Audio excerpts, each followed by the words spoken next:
Lee, thank you, and the My Smart Garden program, which is awesome. Very grateful to be part of it, and it's particularly Marybeck Council, which is hosting this one. So thanks. I'm sure people are from all around the place. I presume most people are in Australia. Doesn't really matter. Wicking beds are relevant pretty much to most of Australia. Maybe if you're in Townsville or somewhere tropical, a bit less so. But anywhere where there's dry seasons, definitely. And yeah, I'm part of a business called Very Edible Gardens. And one of the things that we do, it's kind of well, a large part of what we do these days is wicking beds. And we've got the website down there, wickingbeds.com.au. And we do it in a very particular way. I'm going to be very, I will be to some extent judgmental, but just because we've figured out things and got things pretty tight in the way we do it. But I'll also mention some other quite valid and good ways of doing them, including the food cubes that people have already. Um, as Lee mentioned, we'll do questions as we go, but what I'll do is I'll show you the order of things we're going to talk about stuff, and we'll try and keep the questions on topic. And if they're not, I've got my eye on the meeting chat, so you can throw questions in there. You could potentially take yourself off mute as well and ask it. I don't mind. I think we're not like, yeah, it's probably not so many of us that's. I have faith that we can manage that without talking over each other. Um, if your question is definitely on topic and it seems like I've misspoken or missed something really relevant to that particular moment, feel free to jump in with audio. And you can do that just by pressing the space bar. Now, wicking beds are a way of growing veggies. That's what they do. They're not really suited for fruit trees, and you probably wouldn't bother building them just to grow flowers. I don't know, you might, but they're really a veggie growing system. Um, People have been growing veggies for a very, very long time. It's something that we've kind of figured out in a lot of ways. And I was very skeptical when I was first introduced to the topic because, I don't know, it was in the early 2000s, I guess. And there just seemed to be a whole raft of people trying to grow vertical walls with grow lights and, I don't know, 3D rendered architecture students with solutions to the world's food crises and stuff that all just seemed a little bit tech oriented when, the traditional ways of growing things, some of them which have been improved and fleshed out through biointensive agriculture and other organic forms of agriculture, but, basically based on traditional methods. Like, new stuff, it's got a smell about it for me. I don't trust it. It seems like you're trying to reinvent the wheel or something. But I've come around to wicking beds. I think wicking beds are really good. And I'm going to talk about why. Uh, so just a quick, this is us very edible gardens, and we do chook systems and put grow food forests and do teaching and things. Lee mentioned that. We came out of the Permablitz network as volunteers, so we're not trained horticulturalists, but we just learnt by doing volunteer backyard makeovers. And Permablitz, if you haven't heard of it, is just a day in which community members come together, community members, just random people. We become a community and transform someone's backyard from lawn to lunch for free. Everyone's just there as volunteers, and there's always workshops, and the host puts on a feed. That's probably it disappeared a bit in COVID after 15 years, but it's getting a little reboot.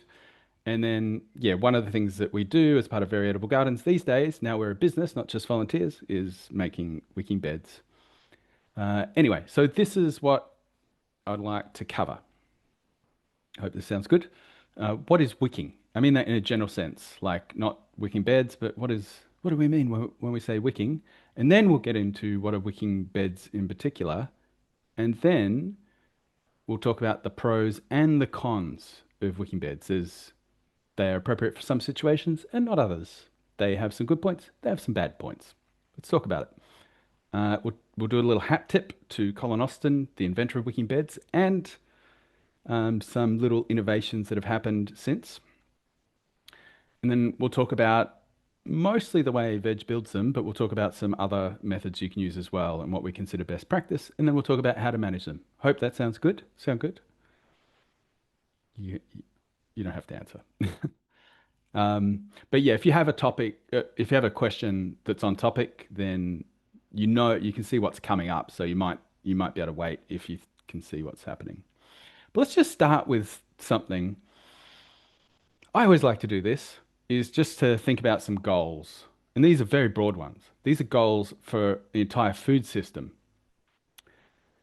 And then we can see whether wicking beds fit into it.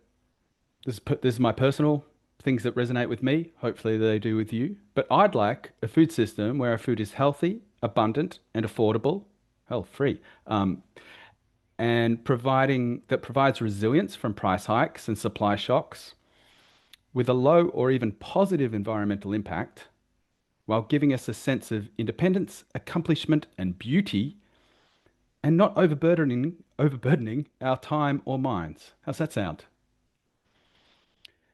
Uh, Sounds pretty good to me anyway. So, does do wicking beds have a place in here? Part of to achieve this, certainly in a changing climate where agriculture already it's pretty hard to do in Australia because of our extreme weather conditions and thin soils and ancient soils.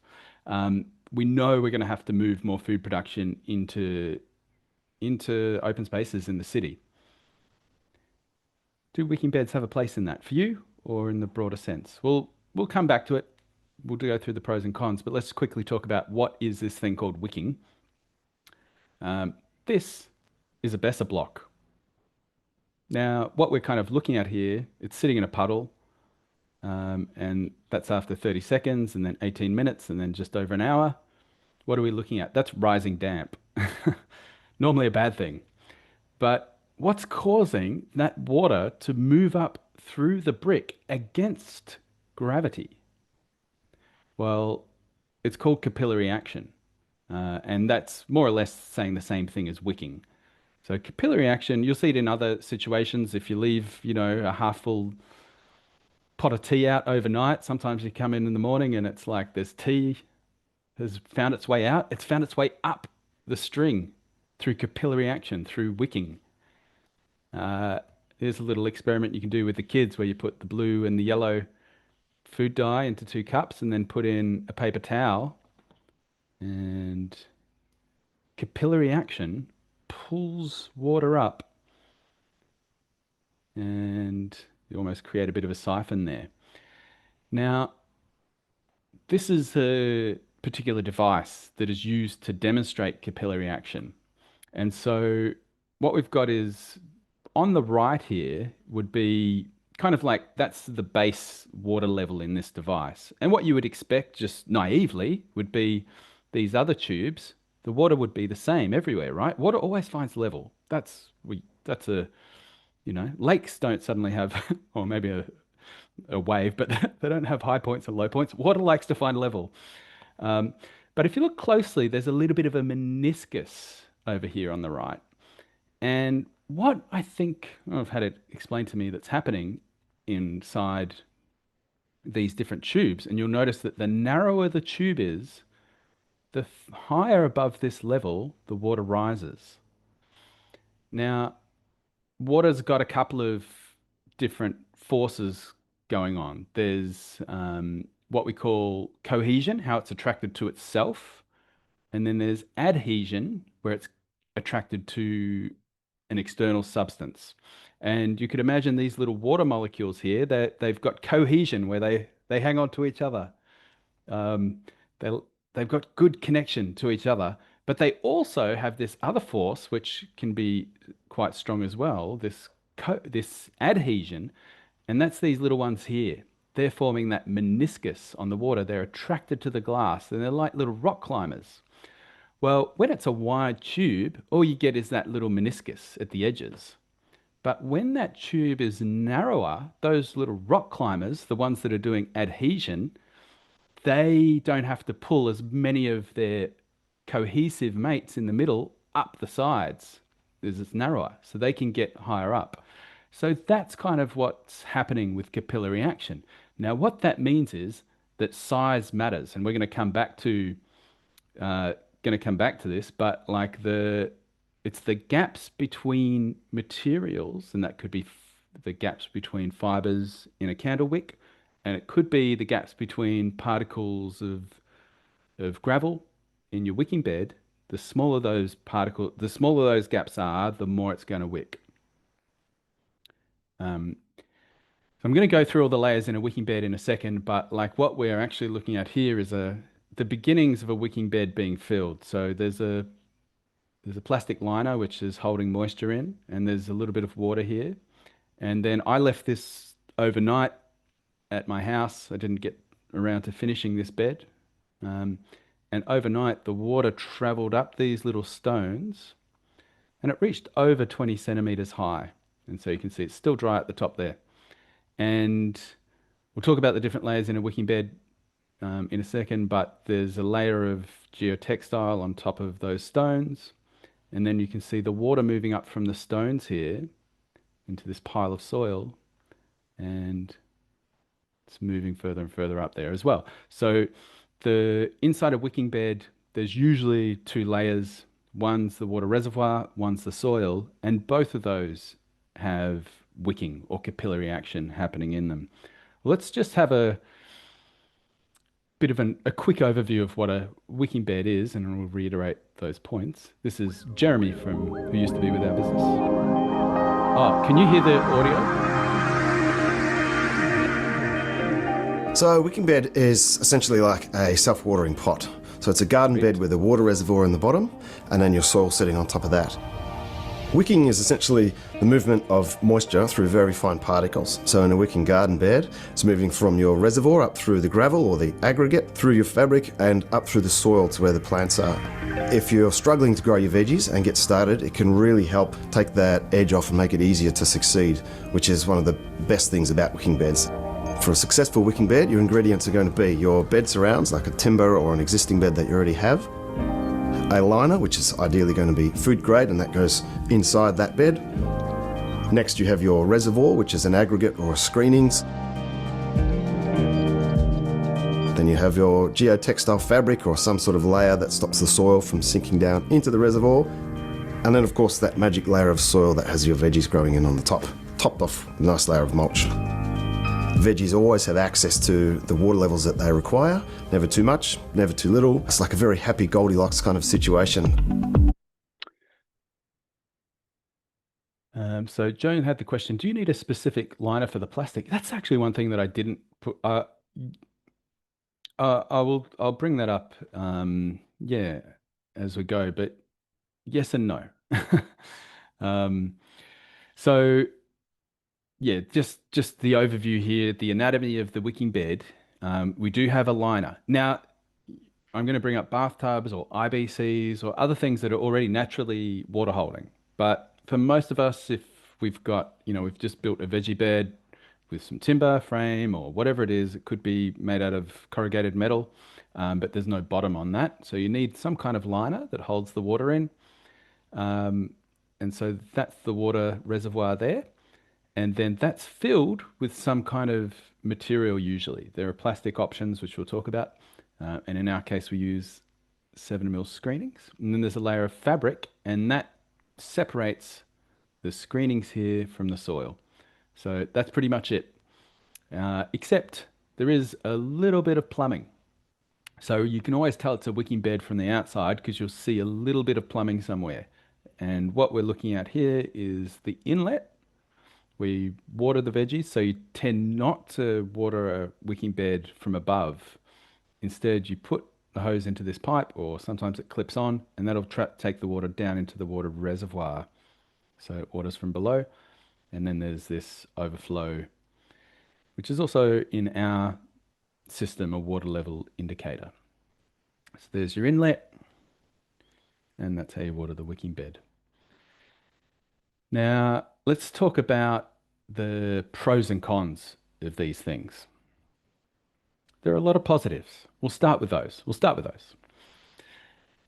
Wicking beds, according to a study done at the University of South Australia, produce 50% more produce per litre of water than best practice surface irrigation. So they were using drip line irrigation, which is the most water efficient form of irrigation, but they were getting greater productivity per square meter in their beds, and they were using less water in the wicking beds. And so if you add those two things together, they were getting 50% more produce per litre of water than best practice surface irrigation. Pretty good. I don't think that's an adequate estimate because, and I've talked about this with one of the authors there, and he agreed, because they did their study inside polytunnels. And there's actually two ways that wicking beds save water, and their study only really tested for one of them. So the first way that wicking beds reduce water use is because if you look at the soil profile, so you've got your water reservoir here, I'm not showing it, but there'd be that geotextile fabric layer. The bottom of the soil is quite moist, but the top is dry. In fact, it's dry by design. That's one of the main ways that wicking beds reduce water use because the top of that soil is quite dry, so you're not losing it. There would be mulch here as well, but you're not losing uh, water to evaporation. Uh, so sometimes people will be scratching around in their wicking bed and going like, "It's not working. It's too dry." But if you dig down a little bit lower, it's really nice and moist, and that is by design. So that's one of the main ways that they stop water loss is by just having that top layer of the soil dry. And that's what that test could test for. But there's another way, which they also reduce water loss. And I really noticed that over the last couple of summers, when you get an occasional rainfall, a weekly rainfall, let's say. So here's just a normal cross section of soil, a non-wicking bed. So you've got, your topsoil and your subsoil, and then it's going down to this, the the source material layer, and you might have a water table down there. And let's imagine it's raining, and it rains so much that some of that water passes. That's great. It's going down to the root zone of the plants, but some of it will get past that, and so it leaches some nutrients out as it goes, and leaves the system where your plants can no longer reach it. Well, in a wicking bed, what's going to happen? So here's our wicking bed. Same thing happens. Bit of rainfall. It's going through the soil layer. And then what does it hit? Oh, it hits the water reservoir below. And so you'll get that water reservoir filling up. And it's really noticeable in summer when you get like a little bit of rain. Because in Melbourne, most of us are probably in Melbourne. Actually, there's almost as much rainfall in summer as there is in winter. It feels a lot drier, there's a lot more evaporation. It's not reliable, but it's amazing when you do get it, how even if it's once every week or couple of weeks, how little you have to top up a wicking bed because it captures that water and saves it for later. Another positive. So anyway, 50% extra produce per litre of water, underestimate is my and the author of that study's opinion. Don't know what it would actually be. It's hard to test for in real world conditions when you do have rain, but maybe twice as good. That'd be my guess. Another pro of the wicking bed system is you always know when and how much to water. So what's happening here? This is a wicking bed that's being filled, but it's overflowing. Well, we know it's time to stop watering. And you know when to fill it. So this is our overflow and inspection pipe. And you can look down this pipe and you can see how much water is in the wicking bed at any particular time.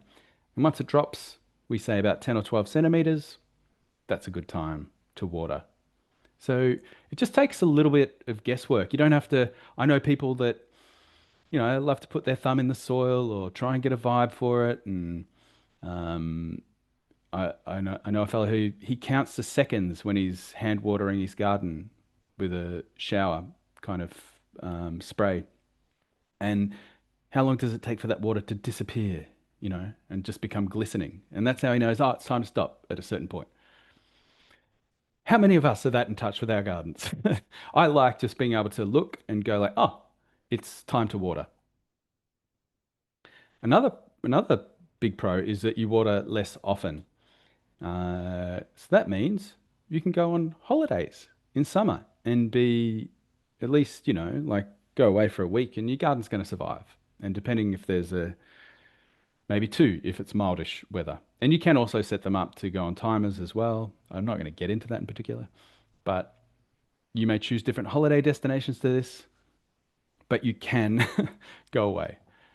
And it also means that you can put wicking beds in places. This is a City of Yarra program where we've helped them convert recycled plastic um, veggie beds into wicking beds, and then they can go out onto the street. And technically, you're not even allowed to drag a hose out to fill them. So water efficiency is really key. People are supposed to fill up a watering can and go over there and fill the reservoir. So if they weren't wicking beds, it'd just make the whole project not viable. But you can get away with it with a wicking bed. It also makes them really great for community gardens because if you're not there every day, um, you can, your plants will survive. Just showing you some random community garden pics now. Um, Another positive or pro is that there tends to be more reliable soil moisture. So here's a typical non-wicking bed where you might, they always say like you want to water a fair bit and irregularly. That encourages, this is a non-wicking bed I'm talking about, just a normal veggie bed, but you want to encourage your roots to get down deep. It makes them a little bit more drought hardy. So you want that water to go deep in the soil profile. So you tend to water, you don't want to water every day usually. So, but what tends to happen is that it'll get really wet and then it'll go through, the just right period and then it'll get too dry and then you water again. Whereas a wicking bed, it tends to be a little bit more even. And what that means is that your plants become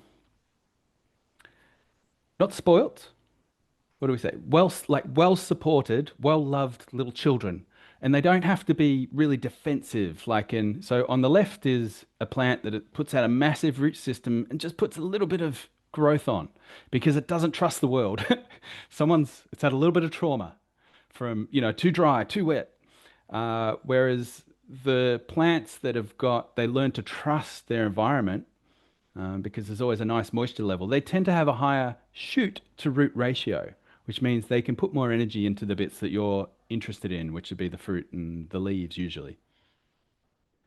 And so, in general, what we're talking about is just healthier, happier, more productive plants. And that can mean they have less pest attack because they've got more internal resources to deal with that. Another positive is that you get less weeds. So remember we talked about the surface being dry. That just means that at least in dry weather, like obviously if it's raining, there's going to be moisture at the surface of the soil. But in dry weather, those weeds just got nothing they can't germinate. So you get less weed problems. Another positive is because they're separated from the soil underneath, you can grow on any surface. And that means contaminated soil. It can mean, on concrete or decking. And it can also mean this is really, excuse me, this is also probably worthy of a point on its own, is that you can grow underneath eucalypt trees. And as long as you put that liner all the way to the top, then the eucalypts can't find their way in or other tree roots. So that's huge. All right, so there's some positives. Let's talk about the negatives. So they are trickier to install. Although I will mention some of the off-the-shelf, the food cubes, where it's yeah, pretty straightforward. Still a little bit more complicated than just a standard veggie bed, but they're a little bit more tricky. And this is our 13 videos if you're building one from scratch that we've got up, just as an indicator of all the little steps that you have to do. It's nothing, anyone that's just a little bit handy, no problem. But there's still some things that you've got to do it right. Like it's not necessarily hard, but it requires you to tune in and do it right. Actually, some of the worst people that we have installing them is landscapers. Whereas people that are homeowners often will get it right, but sometimes landscapers go, I know this, they don't follow the instructions and a messed up wicking bed is, it takes a lot of energy to rebuild it and it's a lot of energy to and materials to put into it for something that doesn't work properly. Which brings me to um, the the next point is that it can be more expensive because you do have to have edging, liner, plumbing, and something to fill the water reservoir, whether it's screenings or we'll talk about the plastic options. Zeta asks, what about the wood? Does it have to have any special qualities? Could you use wood from old pallets? Good question, actually. And it does relate to this because if you can use free materials, that's fantastic. And I'll mention a couple of them. It is really worth if you're going to invest the time and energy into building a wicking bed that it's going to last for a long time. So the liner that we supply, it's UV stabilized, and then you hide it underneath the soil, so it'll last longer than us. So it's a shame if the edging rots away before it does, or all that energy that you put into building something. So you want it to be pretty strong, and you want it to be pretty long life. We happen to use a timber called Cypress macrocarpa, which is harvested from farm shelter belts at the end of their life from the old windbreak trees. It smells beautiful. It's naturally termite resistant and rot resistant. And once you line it with the liner, it should last for at least 20 years and it smells really good. But there's lots of things that you could build it from. But I do recommend that it's probably old pallets might not be worth it unless you're just doing little ones that, you know, kind of pot plant sized. But I wouldn't do anything massive, I don't reckon. Uh, Another negative is there are non-biodegradable materials in the plumbing and in the liner. Technically recyclable, but it's dirty liner. I don't think anyone would ever take that. Uh, Another negative is that they can be damaged. I'm going to play a little video here, which is my colleague, uh, late colleague, unfortunately, Dan, talking about a very early wicking bed that we built and what went wrong.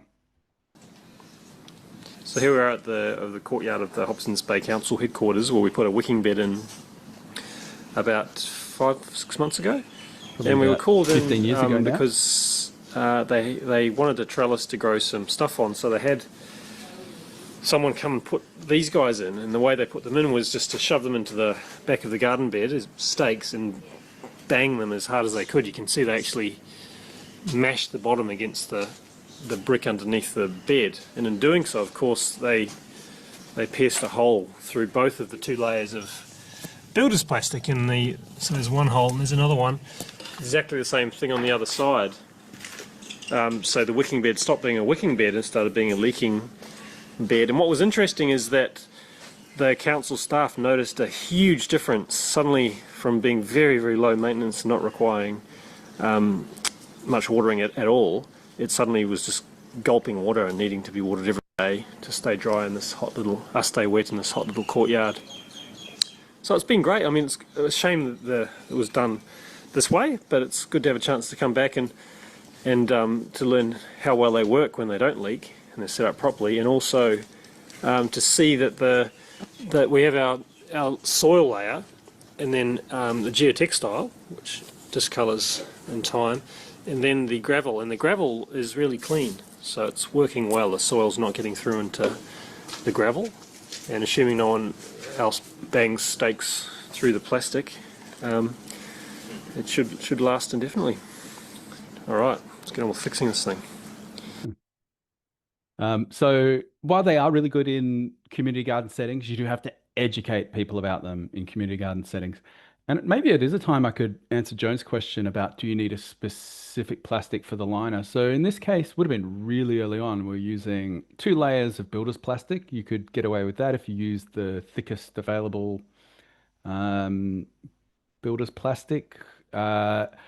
We these days we bring in a much thicker and potable water grade plastic. They're both in the polyethylene like family of plastics. This is yeah, but this one's water grade, so there's no nasties coming into your wicking bed from it. Um, it's been a long time since we've used builder's plastic. The other options are, I don't know, very expensive rubber pond line. I wouldn't recommend that. Um, but yeah, sourcing that liner, there is a Bendigo, a Ballarat place that I think produces stuff as well that's potable water grade. But I'd recommend getting something that's pretty thick and low toxicity. So they're the cons anyway, the negatives. So worth considering if that's right for you. If you were interested in our kits, then there is all those instructions, and probably that's true of other suppliers as well. So wouldn't be too overwhelmed with that, but you consider the material and the costs. They're all part of it. Okay, let's very quickly talk about the invention of wicking beds, and hat tip to Colin Austin, who an Australian guy um, was working after he had an early um, sort of engineering software package that he sold and made a bit of money, and then he decided to try and solve world hunger. He went to Ethiopia, I guess, in the 90s, and started working around with what became wicking beds. And he advocates, unlike what we'll talk about, using kind of like organic matter. I think that's the tail end of a corn crop. So putting that in your reservoir material, I guess that's what you have around, and doing sort of in-ground wicking beds. I'm not sure what he was using for liners. Um, Now there are issues with that. You need to have pumps to keep it aerated, or it goes anaerobic and stinky. So we don't do that. But hat tip to him. Now some of the so the at the most naive level of a wicking bed, you've got a liner, you've got your reservoir, and you've got an inlet. Now, and a problem, and there's the geotextile cloth keeping the two layers separate. In this scenario, if we were to fill this wicking bed, one problem you would have would be there's no overflow. So that water would make this soil disgusting, stinky, muddy. It'd be the opposite of free draining. It'd be anaerobic, disgusting, and plants don't like that. And in fact, the very first wicking bed we built, we mustn't have, it would have been 2008 as a business, before we were even a business, but we were just doing growing trials. We actually just put soil all the way to the bottom and saw what happened. And that soil got so stinky and disgusting that even though the plants weren't getting their roots down to it, the off-gassing just made them incredibly sick, and then all the bugs came and ate them. So having that disgusting, stinky, anaerobic, muddy material anywhere in the bed can cause problems. And so if the water gets up into here, you're going to have problems. So what people did was they put in overflows, and that's good. Now, if you can see when the reservoir's full because it starts overflowing, and you can't oversaturate this layer. So that's good. Back in 2009, I was at a pub in Preston with my colleague Dan, and he started talking about another way. And I started sketching what he was saying, and we're like, this is instead of coming out horizontally at the top of the reservoir, we come out lower and then go up. So kind of like a J shape or an L shape. And we wrote, is this patentable? Three things in one. Well, we didn't do that. But I kind of think this is Dan's insight here makes it kind of like if we call, that version one, that version two, this is more or less version three of wicking beds. And in reality, what we ended up making it of was just off the shelf plumbing parts. I won't bore you too much. Go through it again. I think you probably get the idea. Um, But what that allows you to do, it's not just three in one, actually. It's more or less four in one because it's your overflow level. And we've cut this down. Maybe I will show you. Um, so this is just a little demo bed. But you cut this upright down to the exact height of the top of the water reservoir. And that means when that's full, it overflows. And so you know the reservoir's full. And you can look down it and see how much water is left in your bed. And you know when to top it up. It also means that if anything ever happens where, there's a buildup of nutrients and the water in the reservoir gets too stinky, this is what we thought it would be important to do. You can turn it over and drain the bed. But quite usefully is you can, and I'll talk about this in a second, in winter, you can put it in a sort of 45-degree angle and create a little drainage layer.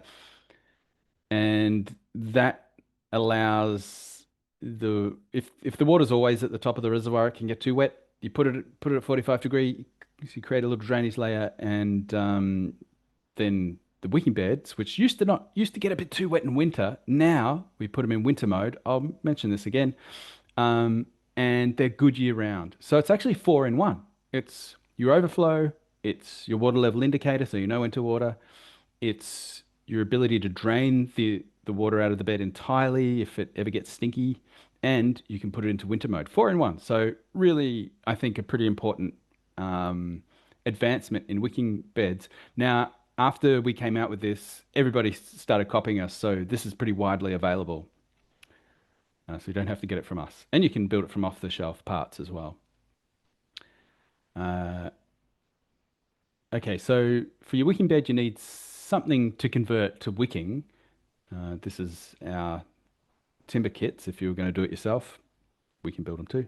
Um, but let's talk about some really cheap DIY options. Now, someone has built a frame around this bed, which looks like it was using potentially new timber around this old bathtub. But that's one thing that you can do. So we're looking for some solutions where you don't even need liner here, and you might get, an old bathtub off marketplace, and you can convert that to a wicking bed. So you can see there's plumbing, which will be attached to the plug hole there. Another thing you can do is IBCs. So these is ones that are cut in half. Often get them very cheaply, and once again, they hold water. The top, I think you can, certainly the bottom does, and the top you can fix things to and make it hold water too. They've just got that little overflow here. In fact, neither of these systems you can look down and see the water level. Um, but nevertheless, totally functional wicking beds. I would say with IBCs, they are a little bit, they're not guaranteed for very long if you buy them to be UV stabilized. So you might end up cladding them anyway to keep, or at least painting them. So to make sure you get more than a few years out of them. But good cheap option. People also use apple crates. So that's one we did at a permablitz, I think, from a apple crate. The timber's pretty thin, so it might not last forever. So again, consider your energy, but you can get these quite cheaply in the $100 kind of ballpark and turn them into wicking beds. And then there are these kit wicking beds that are completely made out of plastic. These are a Melbourne-based company doing really well, Food Cubes. Met the guys, they're really good guys. And so that'll sort of come, you just put all these parts together. And what you have in these ones is no reservoir material, really. What you have is just these little legs that will fill up with soil or their BioGrow sort of potting mix material that they recommend. And they sit down in the water reservoir. So they actually hold a fair bit of water for their size because most of it's just actual water. Yeah, so they all sort of click together and they work pretty well. So there's a veg style wicking bed behind and a food cubes in the front. You do want to get them pretty level. Um, yes, but they do pretty good. And they will come with cladding options, but it gets pretty expensive if you start to do that. But if you just wanted to get something off the shelf, it's basically like IKEA. You could get started with one or two of those. And there's also a business called Water Ups that make similar kind of things that sit in the base of the bed. Not too sure what their overflow system is. I think it's normally just that horizontal one. They haven't Food Cubes. They've used the veg style system, which is, good on them. Water Ups, I don't think come with that, but you do get these little rectangles which have got the little feet that'll sit in the bottom of your bed. Um, and you have to build your bed to those dimensions to make it easy on yourself, but you can do that. Again, you've got to get the bottom. This will probably even have compacted materials there to get it really flat because you want this to sit really flat. So it's a little bit, possibly, even though you don't have to cut all the materials into them, It might, in some cases, be as much work, I would imagine. I haven't used those though. I'll talk you through how we do it. So this is if you were to get a veg wicking bed conversion kit, it's going to look like this: a little bit of plumbing, the liner, geotextile fabric, and I'll start from, where there's already a bed to convert. So we fold the liner before it goes in. That means it unfolds really nicely. Um, then we have to cut a hole in the liner, and it's a tank fitting that goes through. A little bit of silicon, make sure that it doesn't leak. And here's the inlet going in there. You'd probably actually put these a little bit away from each other because you don't want any water short circuiting from there to there. So this probably wasn't the final location. Um, and then you put in the screenings. So it could be a moment to, we'll come back to what to do the next steps are, but let's take a little side quest into what to use in the reservoir if you're not using the plastic stuff. Soil? Well, probably not because it gets anaerobic and stinky. It'd be nice if you could use it, but even when you put the potting mix in the little legs of the food cubes, it can, for the first season, get really stinky, um, and take a while for those nutrients to be used up by the bacteria until you've got clean water in there. So soil, if it's all soil, very stinky, especially if it's composted or fertilized soil. Sand. Sand is has some benefits and it has some negatives. Scoria mostly has negatives, and yet it's often recommended. And screenings, I'll talk about what they are. That's what we use. And gravel, I completely would not recommend. Now, this is what we use, screenings. What it means is this is, well, we get bluestone mostly in Melbourne. That's, crushed volcanic rock. And by screenings, it means it's been sort of shaken through some filtery kind of things and screened. So the rock dust component of this has been taken out. It's supposed to be between about 5 and 7 millimeters across this stuff. And it's really important that all that dust and stuff has been taken out. Otherwise, you're not going to have any water holding capacity. So you've got to have some kind of screened material. Otherwise, there's no pores to it. So definitely don't use gravel, which has got all the different sizes of material. Um, Now, this is a study done by a guy called Chris Curtis in South Australia. He's got a website, rugully.com. And what he found was that this is how high the water rises in the reservoir. And so well, crusher dust is incredible. That's great, but it's not going to have any water holding capacity. So ignore that. Sand, we're starting to get interesting. So after a few days, it got up to about 35 centimeters. Um, what he calls crushed gravel here is actually 10 millimeter screening. So it's a bit bigger than what we use. It got up to only about, what, 13 centimeters. But remember we said size matters? Like the smaller those gaps are, the higher it's going to rise. And down here is 20 millimeter scoria. And you'll see that recommended on the Bunnings website, maybe on Gardening Australia website. And it basically doesn't wick at all, unfortunately. It's much too big. Um, iPad 2, I don't know who said they're using perlite. So that might work. I don't know how well perlite works, but it'd be very light and easy to use. But yeah, I imagine it works pretty good if it doesn't compress, which we'll talk about.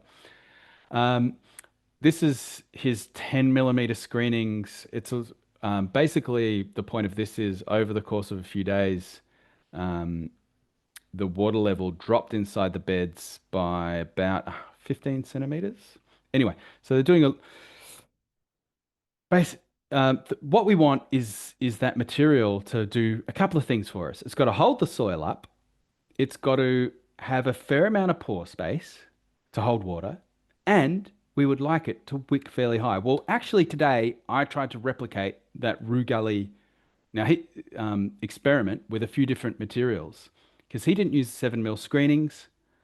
Um, this morning I chucked it on, and so what we've got here, that's sand on the right, just wicking incredibly quickly, and we've got 7 mil screenings there on the left. Uh, let's have a look at this. So this I kept going till it's still going now, but I the clock went till about 4 o'clock when I took this video.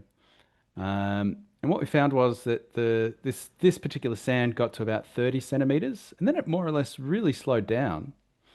Unsurprisingly, the scoria, basically only wet the bottom couple of stones, so it only got a few centimeters. Completely useless. Um, the 7 mil bluestone screenings got about 14 centimeters from the water level, 14 or 15. And it's still rising. So that was after about 8 hours. It'll keep going for a few days and probably get up to about 20. Um, and surprisingly to me, I've never seen this tested. The 7 mil scoria did really well, about almost as well as the 7 mil screening. So size really matters at the end of the day. I did learn something. I was shocked that this different material, which is siltstone rather than bluestone, didn't wick as well as these. But we're probably getting into details. Um, but the reason why we don't use sand, because it wicks a lot better, is because the water holding capacity of sand, once you compact it, once you step on it, is only 25% of its volume. Whereas screenings, you can step on them because they're kind of jagged. They kind of lock into each other and they really don't compact down much at all when you walk on them.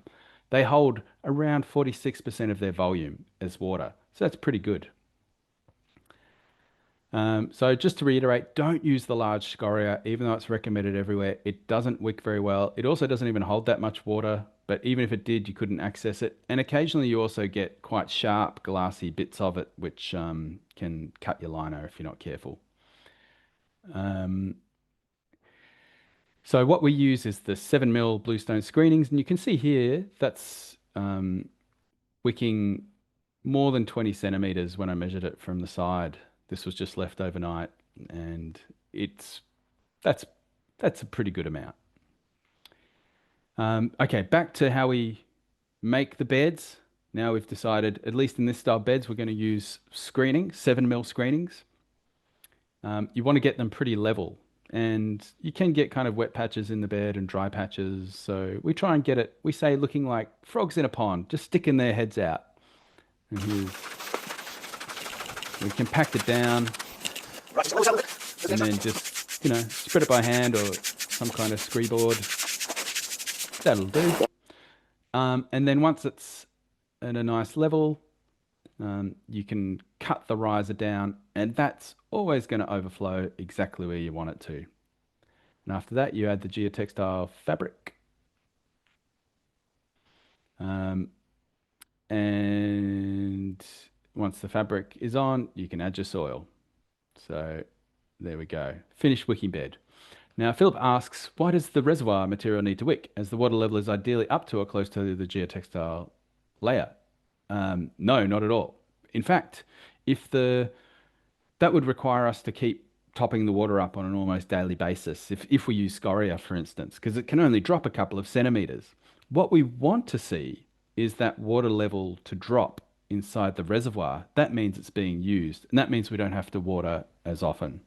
So you want a material that wicks. Uh-oh, what's happened here? So the water, you'll see this when you finish making your wicking bed, and the water level has dropped. What's going on? Have we got a leak? That'll be the dry soil starting to suck up the water from the reservoir even before you finish building the bed. So that's good. That's what you want to see.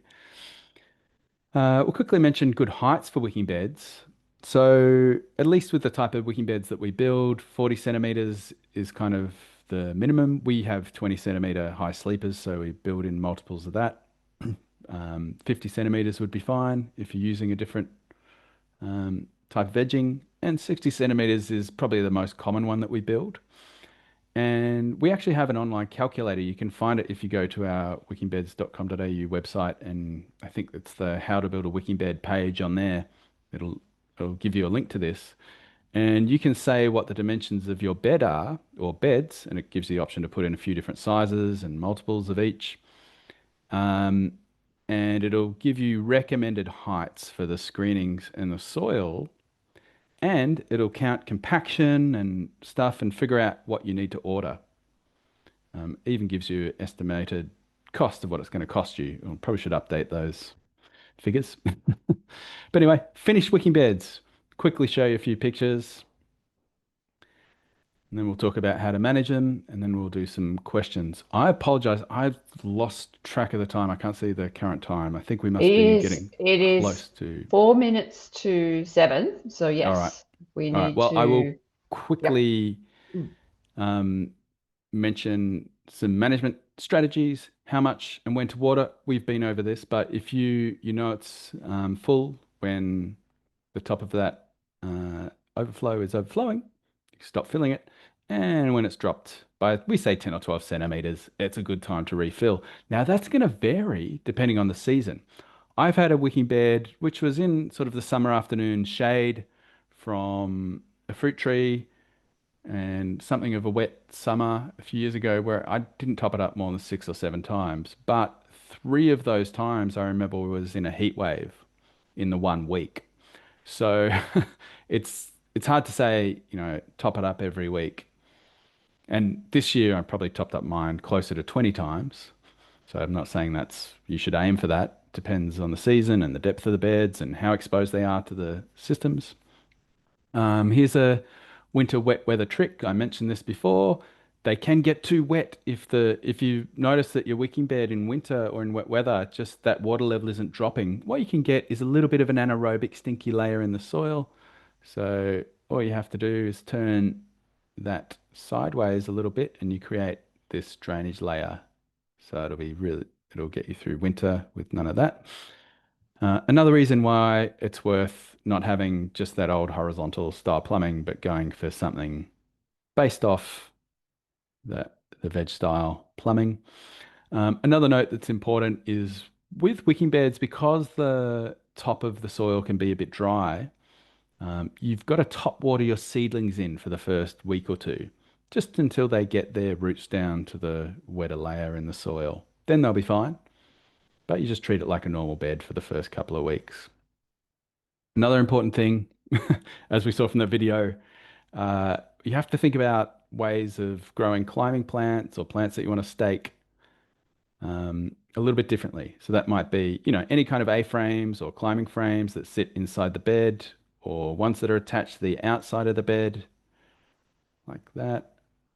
Um, some more examples, just some DIY systems some customers have done. But what you don't want to do is stakes. Yeah, well, I will. That was the main things I wanted to cover. Thing Fantastic. people are Thank doing within you, ground worm Adam. farms. But Well, we do have some pretty extensive pages that'll reiterate all this stuff on the website wickingbeds.com.au. If you go to the About Wicking section up there and you go to instructionals, there's also a Wicking Beds 101 ebook you can get there. So that's a place you can check things out. We'll really appreciate everybody coming and to learn about wicking beds. And I, it'd be really nice if you wanted to ask questions now, and you can turn your microphone on because I haven't even, yeah, I'm speaking into the void. exactly. So there's a time for a quick question. Yeah. People, if somebody wants to jump in, and I've also sent you a link to just get your feedback, which I will also email out tomorrow. But if you quickly have time now and you're not dying of hunger, which I'm sure some of you are, we'd love, it's about 2 minutes to fill out because we'd love to get your feedback. And if you think of any other questions later, don't hesitate to contact me or through direct to Adam Yeah, I'll through put my email in the, the chat if anybody has questions. yeah, wonderful. And also don't forget to sign up to my Smart Garden newsletter if you want to hear more about when these sorts of events are coming up and get lots of tips on gardening sustainably and low cost in general. Mm. Wonderful. Yeah. Should I answer one question, Lee, or have we got time for Yeah. that? Yeah, well, Yes. Kathy had a really good one. Can you put liquid fertilizer in the reservoir? No, you cannot, because unfortunately, because it's still water, it will get quite stagnant and anaerobic. So yeah, you tend to be careful fertilizing your wicking beds, particularly in wet weather, so that doesn't all flush through into the bottom reservoir layer where it can get a bit stinky. I've got a picture of an overflow of a bed that was over fertilized and in the sun. Ugh. Yeah, I only seen that once. Um, but yeah, so unless you can aerate it, it's not appropriate, which you can't really in a wicking bed, yeah, to put the fertilizer in the reservoir directly. But just top dress fertilizer and you'll be right. Fantastic. Uh, I Um, think, I've got a question. oh, So, great. yes. I was just wondering, the diameter of the overflow, is there a optimal size? The pipe? It's not a big deal. We use 25 mil, I think, but you'd probably get away with something a little bit smaller. The the only limiting factor is like I guess you don't want it to sort of have back pressure. So when you're filling it, it takes a while it's like it would keep draining a long time after you turned the hose off. If it was too small, does that make sense? Because it would just Mm. take a while for the water to get out. So that'd be the only thing, but it's not a really big deal. It's not under pressure or anything, so it's pretty flexible what you use there. As long as you can look down it. Yeah. All Thanks. right. I hope that answered your question, Anne. We have Yes, to jump off now because we've got another session that needs this Zoom account. But yes, please do send through any other questions directly to Adam, and I'm sure he'd be really pleased to answer them. And thank you all very much for coming. And applause to Adam. Brilliant, Thanks. brilliant Thanks for session. having me, Lee.